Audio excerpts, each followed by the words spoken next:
அகர முதல எழுத்தெல்லாம் ஆதிபகவன் முதற்றே உலகு என வள்ளுவர் கூறியுள்ளார். இது முதல் குறள். இக்குறளுக்கான விளக்கம், உலகம் இறைவனை அடிப்படையாக கொண்டுள்ளது, அதுபோன்று எழுத்துக்கள் எல்லாம் அகரத்தை அடிப்படையாக கொண்டுள்ளது என எல்லோரும் அதற்கு விடை கூறுகிறார்கள், விளக்கம் கூறுகிறார்கள். உண்மையை சொல்வதென்றால் ஆ என்று எந்த உயிரும் சொல்லாமல் இந்த உலகில் வாழ முடியாது. ஆ என்ற சொல் இல்லாமல் எந்த உயிரும் எறும்பு முதல் திமிங்கிலம் வரை இந்த உலகத்தில் வாழ முடியாது.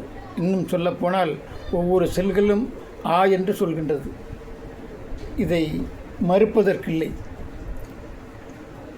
ரொம்ப ஆழமான கருத்தை வள்ளுவர் கூறியுள்ளார்.